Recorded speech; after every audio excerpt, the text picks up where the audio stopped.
அட பாய்ஸ், இன்னைக்கு எடுத்த ட்ரேடை ஒரு சின்ன பிரேக் டவுன் மட்டும் கொடுக்குறேன். ஸோ உங்களுக்கு யூஸ்ஃபுல்லாக இருக்கும்.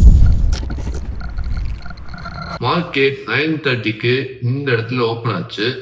ஓப்பன் ஆனதுக்கு அப்புறம் எனக்கு எப்பவுமே ஒரு ஃபால்ஸான மூவ் எப்பவுமே கொடுக்கணும். ஓகேவா? அதாவது ஒரு மேனிபுலேஷன் பிரேக். அதுதான் 9:30யோட கேரக்டரிஸ்டிக்.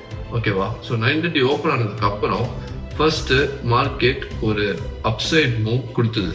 ஸோ நான் வந்து செல் எடுக்கிறதுக்கு வெயிட் பண்ணிட்டு இருந்தேன். At the time of macro entries macro timing தான் இருக்கும். Market 9:50 to 10:10 macro. ஸோ அப்படியே மார்க் பண்ணுறேன். ஸோ இதுதான் macro timing. So 9:50 to 10:10. So இதுக்குள்ள எனக்கு என்ன ஆகணும் அப்படின்னா, ப்ரைஸ் ரீசன்ட் ஹையை வந்து ஒரு லிக்விடிட்டி ஸ்வீப் கொடுத்துட்டு ஆப்போசிட் சைடில் ஒரு இன்வர்ஷன் கொடுக்கணும்.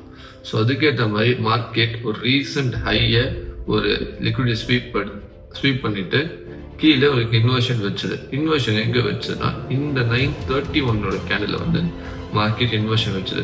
இன்வர்ஷன் வெடிச்ச உடனே நான் என்ன பண்ணேன் அப்படின்னா, இந்த இடத்துல ஒரு செல் போனேன். செல் போயிட்டு என்னோட டார்கெட் ரீசெண்ட் லோ. ஓகேவா? இதுதான் ரீசெண்ட் லோ, அதாவது ஸ்விங் லோவும் சொல்லலாம். இதுதான் என்னோட ஸ்விங் லோ. ஸோ மார்க்கெட் கரெக்டாக இந்த இடத்துல இன்வர்ஷன் ஆனதுக்கப்புறம் டைரக்டா இங்க வந்து ரிவர்ஸ் ஆச்சு. ஓகேவா? ரிவர்ஸ் ஆன கையோட இது என்னோட எவல்யூஷனை கொண்டதுனால நான் வந்து கொஞ்சம் எக்ஸ்ட்ரா எடுத்தேன். ஸோ இன்னைக்கு எக்ஸ்ட்ரா ரிஸ்க் வச்சு என்ன பண்ண அப்படின்னா, இந்த இடத்துல மார்க்கெட்டு ரிவர்ஸ் ஆன உடனே 10 o'clock எனக்கு ஒரு புல்லிஷாக தான் இருக்கு அப்படின்ட்டு நான் முடிவு பண்ணியிருந்தேன். அந்த புல்லிஷ்கான ரீசன் என்னன்னு பார்த்தீங்க அப்படின்னா, நேற்று மார்க்கெட்ல ஒரு மிகப்பெரிய ஒரு ஃபால் ஒன்று நடந்தது, இஸ்ரேல் ஈரான் அட்டாக்னால. ஓகேவா? குளோபல் நியூஸால மார்க்கெட் அஃபெக்ட் ஆச்சு அப்படின்னா மார்க்கெட் ஒரு பெரிய ஃபால் ஆகும். ஃபால் ஆனது நெக்ஸ்ட் டே அந்த ப்ரைஸ் வந்து அதை ரெக்கவர் பண்ணிடும். இதுதான் மோஸ்டா நடக்கும். ஸோ அதை பேஸ் பண்ணி மார்க்கெட் நேற்று செல் ஆஃப் ஆனதுக்கு அப்புறம் இந்த இடத்துல 10 o'clock ஒரு பை தான் நடக்கும்னு சொல்லி நான் என்ன பண்ணேன் அப்படின்னா, திருப்பி ஒரு பை ஒன்று எடுத்தேன். ஓகேவா? பைக்கு வந்து என்ன, ரெண்டு எஃப்யூஜிஸ் இருந்து எனக்கு மேலே இருக்க எஃப்யூஜி இன்வெர்ஷன் ஆனதுக்கு அப்புறம் சரி நம்ம எடுத்துக்கலாம்னு சொல்லி என்ன பண்ணேன் அப்படின்னா, இந்த இடத்துல ஒரு பை பொசிஷன் போனேன்.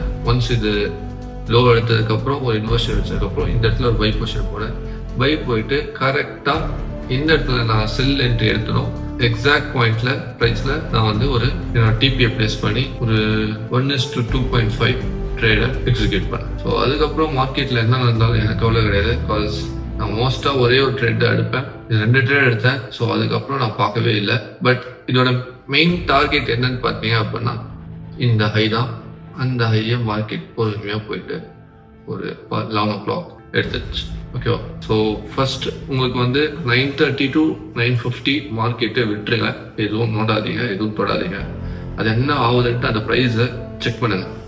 ஒன்ஸ் 9:30 மேலே போச்சுன்னா, லைக் 9:30 ஓப்பன் ஆகி 9:45 வரைக்கும் மேலே போச்சு அப்படின்னா மோஸ்ட் ஆஃப் த டைம் 9:50க்கு அப்புறம் கீழே தான் வரும்.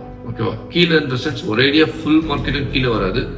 எனக்கு தேவை ஒரு 4-5 கேண்டில் தான். ஸோ 9:50 முடிஞ்சதுக்கு அப்புறம் மோஸ்ட் ஆஃப் த டைம் அது ஒரு மேனிபுலேஷன் லெக்கா ஆயிட்டு ஆப்போசிட் டைரக்ஷன்ல மார்க்கெட் டிஸ்ட்ரிபியூட் ஆயிடும். அட் த சேம் டைம் நீங்க 10 o'clock ஓப்பனிங்கும் கேர்ஃபுல்லா பார்க்கணும். ஸோ அதுதான் இந்த 9:50 to 10:10 மேக்ரோ வந்து ரொம்ப இம்பார்ட்டன்டான மேக்ரோ. நீங்க அதை மட்டும் கரெக்டா ஸ்டடி பண்ணீங்க அப்படின்னா உங்களுக்கு நிறைய மோஸ்ட் ஆஃப் த செட்டப்ஸ் அதுலேயே உங்களுக்கு கிடைச்சிடும். ஓகேவா?